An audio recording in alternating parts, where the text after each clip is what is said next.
ReachIB is a boutique education advisory that helps aspiring students get accepted into top-tier education institutions globally for high school, undergraduate, master's, MBA and executive education. Okay, very good morning to everyone. Thank you so much for making it here to our offices here at ReachIB in Bombay. We're very excited to have Emma Case with us. Emma is Assistant Director of Admissions at Columbia Business School, Ivy League school located in New York City, and she's been very generous and kind with her time and her insights. So we're hoping that we make this Saturday morning worth your time, and of course, Emma, I'm hoping you're able to share your nuggets of wisdom with all the aspirants here. So let's start with a brief introduction about you, perhaps. First, if you could just tell us about you. I know it's your first visit here to Mumbai, so welcome. I'm hopeful that you've had a really warm welcome here, but maybe a little bit about yourself. Yeah, absolutely. So I'm Emma. I've been with Columbia for about a year now. I am originally from Philadelphia, which is just 2 hours south of New York in the States. Before joining Columbia, I was a teacher right after undergraduate, and then I actually spent 4 years recruiting for BCG, the management consulting group. So should anyone be interested about what that process looks like from the recruiting side, I'm happy to talk a little bit about that as well. On the team at Columbia, I support operations, so I help with all the recruiting events. I do wonderful events like this, and I'm able to travel to great places. And then I also, should you be admitted, I'm going to be the person who's helping you through the nitty-gritty logistics of everything you need to do to enroll successfully and be ready to go when you come onto campus for class. So happy to not only talk about Columbia things, but also what it's like to be a New York City transplant, since I did not grow up there. It took me a couple months to figure out the subways. So. Okay, so hopefully you'll be seeing a lot of these people in the post-admissions round. I hope so. It's been cool. Fantastic. So since you spoke about New York City, and here you're in Bombay, another thriving metropolis, could you talk about the New York advantage of being in Columbia? What makes sort of the Columbia experience unique because of its location? Yeah, absolutely. So one of my favorite things about our program is that the school does a great job of bringing the resources from New York on campus for you. It's a big city, there's a lot going on, but we want to make sure that our students are getting the most out of what the city has to offer. So really a couple of ways that we do that is, one, our wonderful faculty. We have people with decades of industry experience, advanced degrees, sometimes from Columbia, who lived in New York for many, many years and are coming onto campus to teach classes for our students. That includes our tenure track professors as well as our adjunct faculty, which is, I think, a huge advantage. We're able to pull in people who are still working and really giving you up-to-date business knowledge by them teaching a class on campus, a couple times a week. The second thing that I think is really important for us in New York City is the possibility of in-semester internships for our students, which is really a key experience for many of them and something that we really can only do in a city where so many industries are located. So about 20 to 30% of our students take advantage of that. We are seeing that number growing across all industries, right? It's not just finance and consulting, there are startups really everywhere in the city. Last but not least, we have 2 types of special classes that take advantage of sending our students out into New York. They're immersion seminars and master classes. They're sort of 2 levels of experience, but they both involve working with industry leaders, doing site visits, and getting a much more hands-on experience than just discussing cases in the classroom. So they're both an opportunity to learn from experts, and actually also an opportunity to network a little bit with those people and connect with some senior leaders in an industry that interests you. Plus, the food scene is amazing, so just like here. Okay, so obviously that makes the whole experience come alive because you're in such a thriving city with the internships, etc.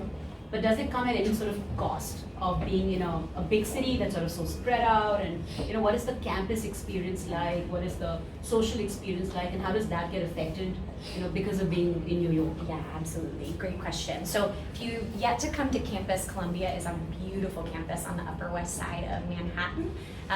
Most students will live around that area even if they're coming from living in New York already.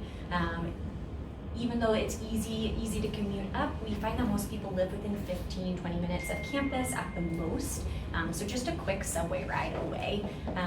Despite the fact that it's a big city with a lot going on, your schedule really does mean you're on campus for a lot of the day between classes and clubs and networking with your peers. And then the school makes sure to take advantage again of all the great restaurants in the neighborhood and does events for our students. On Tuesdays and Thursdays, there are always speaker series on campus that our students will go through. There's a weekly social at places around the city that all of our students will gather at. So even though it's a big city and there's a lot going on, we really find that student life does sort of center around campus. And if they're going elsewhere, it's to take advantage of things like the great art scene or the great food scene, or traveling sort of outside of the city for a weekend, again, mostly with your peers. Okay, so you're saying that your life is centered in and around campus. Yeah. So regardless of where you stay in the city, you're going to spend a lot of your time at campus. Absolutely. The joke with us is students who are from New York and have been living in New York tell their friends, I'll see you in 2 years after business school, because they do spend so much of their time on campus with their classmates. Okay, so since you're talking about life on campus, can we let's break this up into two. Yeah. If you could first talk about the academic side of life on campus, a little bit about the program structure, the curriculum, the first year versus the second year, perhaps a little bit about the 1-year program. Yeah. So let's first discuss the academic side of it. Perfect. So we have in our, like many of our peer schools, we have a core curriculum when you first start. It is only 1 semester, with 1 class in the second semester. So you're getting through that business-based foundation fairly quickly. Those classes are fairly set for you in your first semester. You're going to go through them with a cluster, which is 60 to 70 students that you'll do all those classes with. So it's a great foundation of your network, and then also a good friendship network as well when you first start. After that first semester, you only break into electives. Again, operations management will round out your core curriculum in the second semester. But once you move into electives, there's a lot more flexibility with our program and with your schedule. We offer over 300 electives at the business school, so there's lots to choose from. Most students will take probably 3 classes a day. We rarely have classes on Friday, and that's to allow our students to spend more time working with clubs, meeting with professors, sleeping a little bit and recovering as well. But that sort of breaks up your class schedule. We do have 2 entry points. So we do have an August entry, which is kind of your traditional MBA experience. It's going to take 2 years. We'll have a summer internship in the middle. And then we also have a January entry. So those folks will start in the winter, take classes over the summer, and then join with the August entry in their second year. There's really no difference in those programs except when you're starting and that formal 10-week summer internship. Same professors, same classes, you have leadership opportunities in all the same clubs. So that's sort of the academic structure to set up a campus. So a lot of people in the room already have finance background. Some of them are already CAs or CFAs. Yeah. So for them, how does the core curriculum change, or can it change, or? Yeah, great question. So should you be, I think CFAs are the best example of this, you may test out of some of your core classes prior to coming on campus. So we do find that a good amount of accountants will skip financial accounting for their first semester since it's something they're very comfortable with. That being said, some folks do choose to go through that core class with their cluster since it's kind of a bonding experience. Whether or not they're in the class with their cluster or taking some time to do other electives, we do find that they're a great support for their peers who are maybe going through that process a little bit more for the first time. So you are able to opt out of those core classes. You do have to take a test. You must pass that test on the first try, or you may not opt out of the class. And I mean, Columbia University as a whole obviously has some fantastic colleges. So if you could talk a little bit about cross-registering across the different colleges within the university system. Yeah, absolutely. So one of the benefits of exactly being at Columbia is you're able to take 6 credits at any of the other schools. The exception to that is the medical school for probably obvious reasons. The most popular, I would say, for students is the law school, taking classes there, as well as SIPA, which is our International Affairs program. We also offer 10 dual degree programs, so if that's something that you're interested, I'm happy to talk a little bit more with that. Those are simultaneous programs that you will sort of bounce in between from. You'll take fewer credits in both of those programs, and those tend to take just the 2 years that you're in the MBA. Okay, so you're saying in 2 years you can get 2 different degrees? Yeah, absolutely. Okay. The exception to that would be a JD MBA. Those would take a little bit longer. There's a 4-year program and a 3-year program for that. Okay. And if you want to do the dual degrees, you do need to apply separately to both degree programs? Yes. Yeah, you should think of them as 2 concurrent degrees as opposed to a melded degree together. Okay, Yeah. fantastic. Okay, so I think that gives us an overview of the academic structure. Let's talk about the fun stuff. Yeah. So, because obviously for a lot of people, they're going back to school, and it's probably the last time people will be back at school. So, what is the social life like? What is this whole buzz about? Like, MBA programs are all about the people and the clubs and the social experiences. So what does that translate to at Columbia? Absolutely. So part of that experience you get right away with your cluster, right? It's there's a lot of cluster pride. They always have themes. The first week of school, people are running around in costumes, sort of bonding with each other. So that's a great introduction to the business school community. And then clubs on campus play a huge part in social life. We've got professional clubs, which will help with recruiting. Those are a little bit more on the academic side. And then we've got social and affinity clubs. Affinity clubs are going to allow you to connect with people from a similar background. So Columbia Women in Business, we've got our South Asian Business Association. Those are for folks, again, coming from those places, interested in working in those places. And then social clubs are really providing a lot of the events on campus outside of academics. So they range really broadly across many interests. Big ones that you see a lot of involvement in or excitement about are things like Follies, which is our sketch comedy club on campus. They involve a band and dancers. They're very funny. The ever popular Wine Society, that's a good one. The Microbrew Society, those tend to do a lot of events. Most people are in 4 to 6 clubs on campus, I know, and then have leadership in about 1 or 2 of them.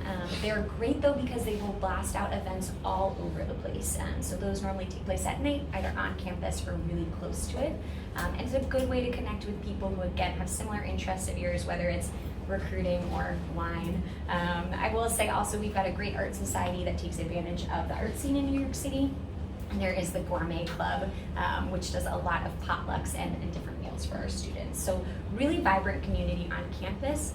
You're meeting not only the network of people on campus with you in your class, but also their networks.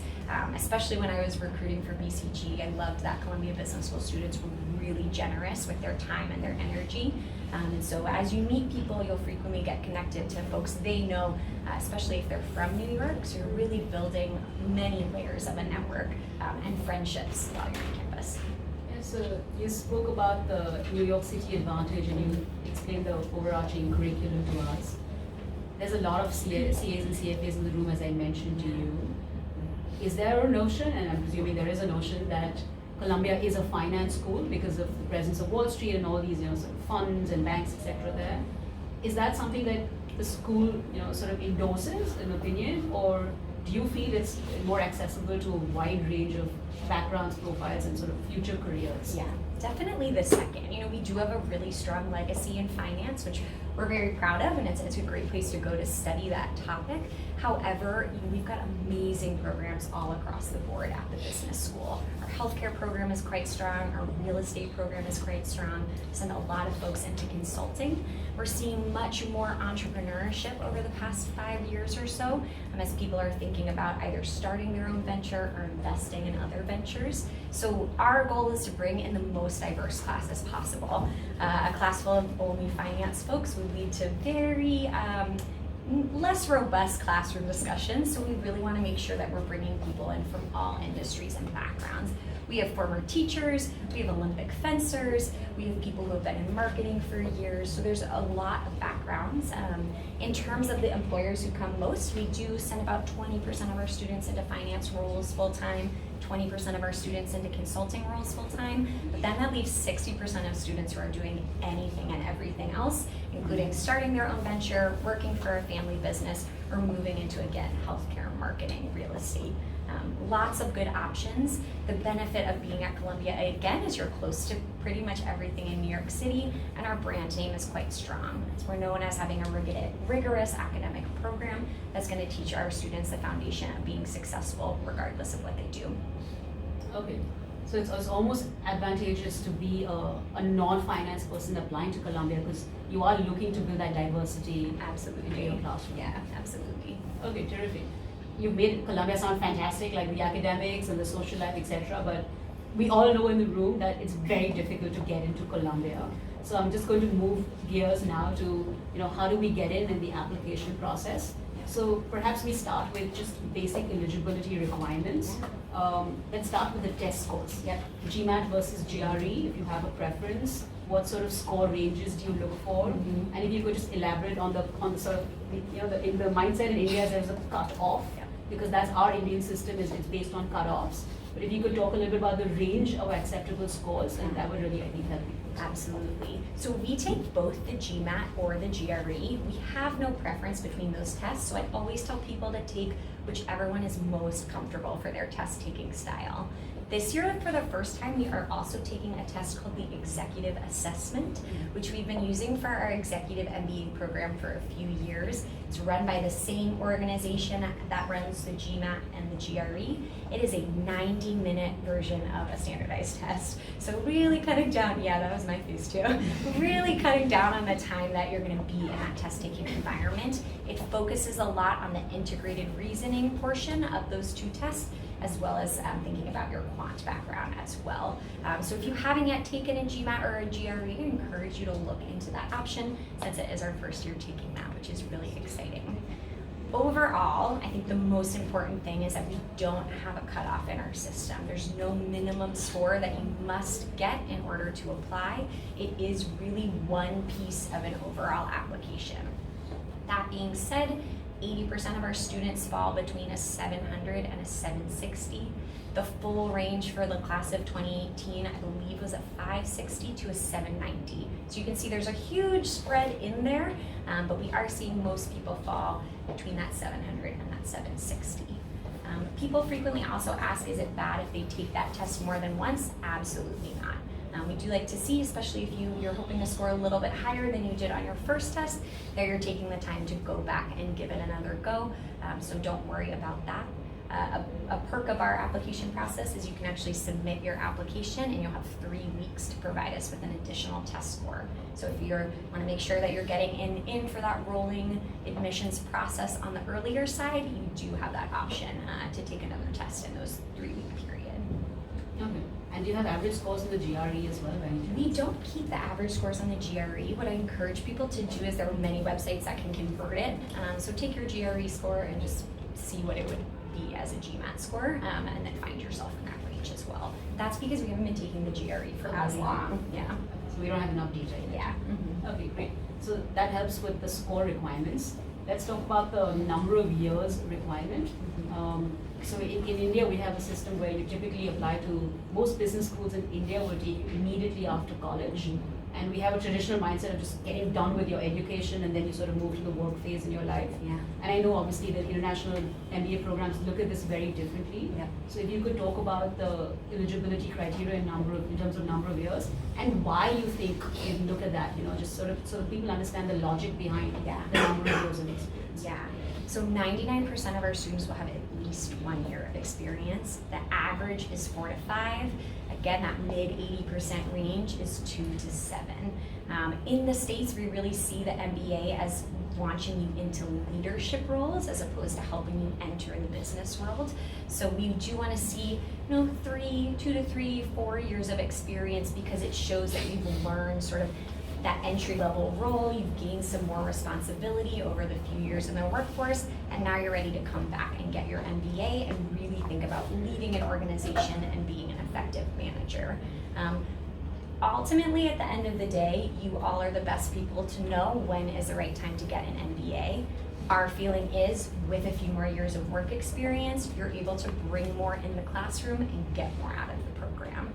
Again, there's no minimum. It certainly happens that people apply with 1 year of work experience, but we do encourage and tend to see more somewhere in that 3 to 5 year range.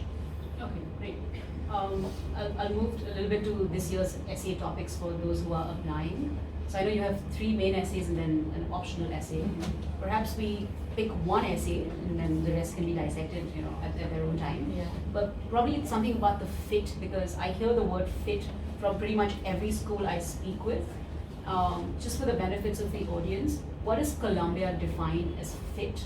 And how do you really determine whether this is the right fit for your school? Yeah, great question. So for us, fit means really how are you going to be a part of the community, and have you done the research and the homework that is leading you to Columbia specifically and not just a business school. There are wonderful business schools all across the world and the country. We think ours is really special, and we want to know that you've, again, done that research and feel that way as well. The second essay is really where we're looking at this on the application, since the first deals more with your MBA goal and what you're hoping to do long term. That second essay is talking about why specifically Columbia. I think the biggest mistake I see on that essay is people say, I would love to be in New York City. And that's wonderful. We love that you're excited about the city. We cannot take credit for how wonderful of a city it is. So while it is a huge advantage to our program, we really want to know what about Columbia's MBA program specifically is bringing you in. Are there classes you're very excited to take? Are there professors whose books you've been reading who teach there? Are there opportunities through student clubs that you're really excited about? The more that you can put those specifics in your essay, the more it shows to us that you've really learned about the community and you're ready to be an active participant in it. Okay. And a lot of times people find that 3 essays are not enough. Yeah.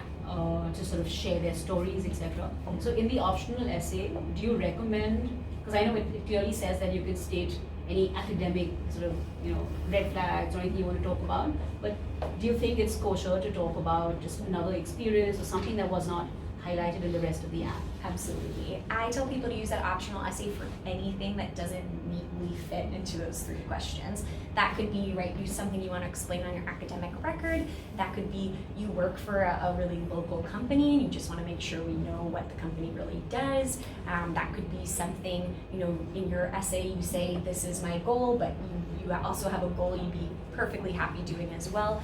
Anything can go into that optional essay that you think would better round out your application. It does not have to be an essay. You can give us bullet points, you can cover multiple topics in it. It's really just there as kind of a catch-all place for you to share part of your story that maybe wasn't hit in your resume and those other essays as well. Okay, great. And another component of the application process is obviously the recommendation letters. So if you could just talk a little bit about how people should think about picking their recommenders, and for anyone in a family business situation, how should they think about finding the right recommenders? Yeah, absolutely. Ideally, your recommender, at least one, is a manager, either past or current, who's led you through your organization. Those are sort of our ideal letters because they really see your growth, they're able to see your general path through the company, and they've got good insight again on what you're hoping to do with your career. We understand that maybe you're not comfortable telling your manager, or for whatever reason they cannot provide you with a recommendation. We then ask for any other coworker that you've worked with closely who is in a more senior role than you. We avoid hopefully having people talk about their direct reports for obvious reasons, in case they give you a not great letter, and you don't want to jeopardize that relationship. So thinking about a more senior person in your firm. Because we look for more work experience, we tend to have people stay away from academic recommendations, since we're looking more about your work experience.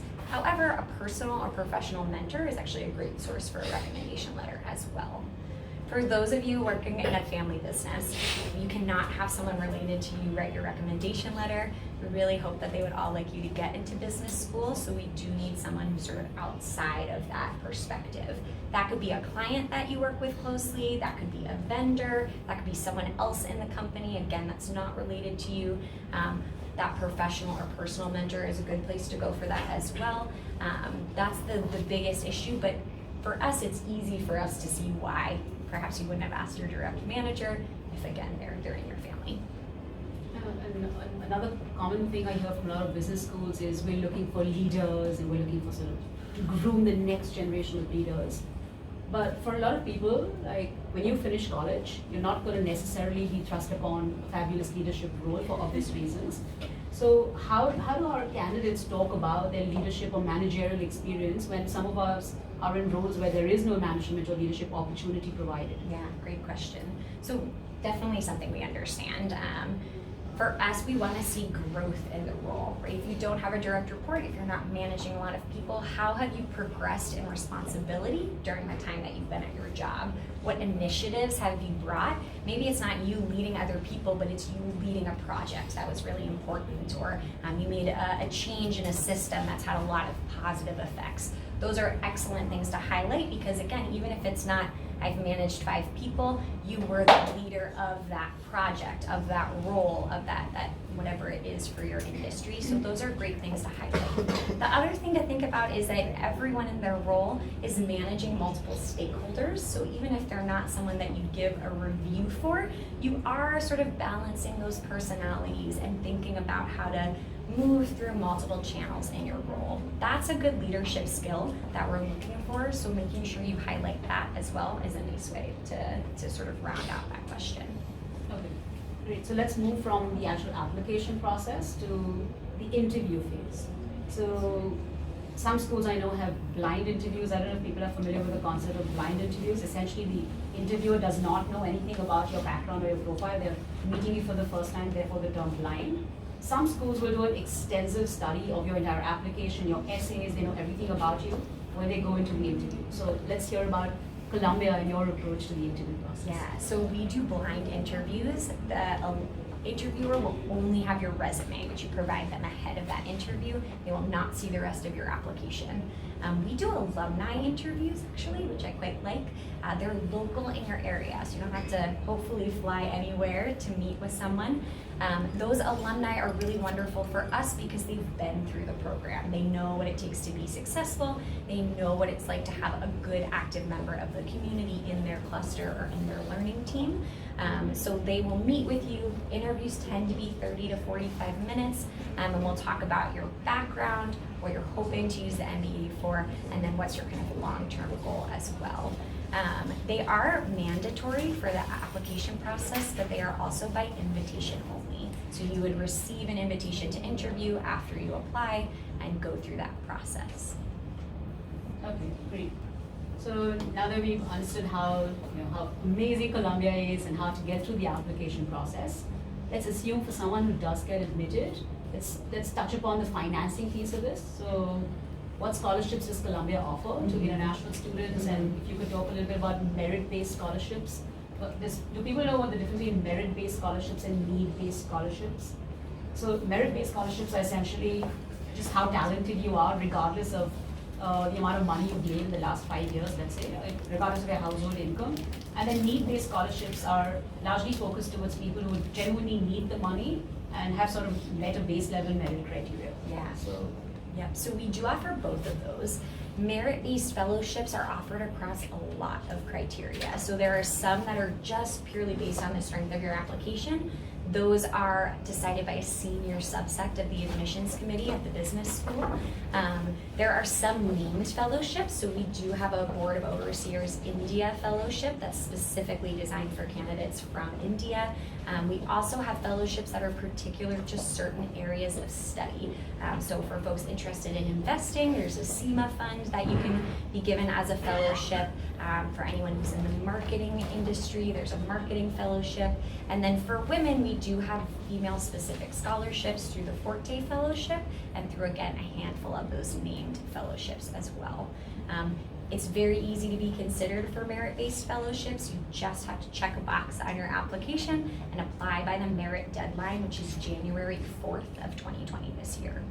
For need-based scholarships, those are decided by the Financial Aid Office, and as you say, take account your earnings, your savings, your household income, whether your family will be able to help you, whether your partner will be able to help you. About 60% of students receive some form of funding when they apply, and the average scholarship for a need-based scholarship is about $20,000. oh, wow. Yeah, not a bad amount. Finally, international loans. We do find that many of our students pay for school with a combination of savings, fellowships, and loans. For international students, we've recently introduced loans that do not need a US-based cosigner, so a little bit easier of a process if that's something that you'll be considering. Okay. Terrific. So now we've figured out how to sort of finance our education as well. Let's talk about life post-Columbia, right? So for a lot of people, the education is a means to an end, and the end being obviously a progression in your career. Yeah. So if you could talk a little bit about how Columbia supports with recruitment, what sort of companies come on campus, average starting salaries, Yeah. just an overview of career opportunities. Yeah, I'm gonna pass around this. Actually, it's from our CMC, and it's their ACE book, and it's really talking about all of the advisors that you get on campus, the alumni coaching program, the fellows in there. So there's a lot of support that's going to come from the Career Management Center. That will start before you come on campus. It will continue your entire way through the school year and beyond. As an alum, you always have access to the CMC resources. So should you find yourself in a position where you're needing some career support 10 years after you graduate, you can always come back to us and get that support. 94% of our students have a full-time job within 3 months after graduation, which is a pretty good success rate. Our biggest employers on campus are McKinsey, McKinsey, Bain, and BCG are 3 of our top employers. Amazon is a top employer. Google has hired a handful of people over the past few years pretty consistently. So again, it's not just finance roles. Banks, obviously, JP Morgan and Morgan Stanley are big recruiters as well. But it's not just those. We're increasingly seeing students enter startups or launch their own ventures, which is really exciting as well.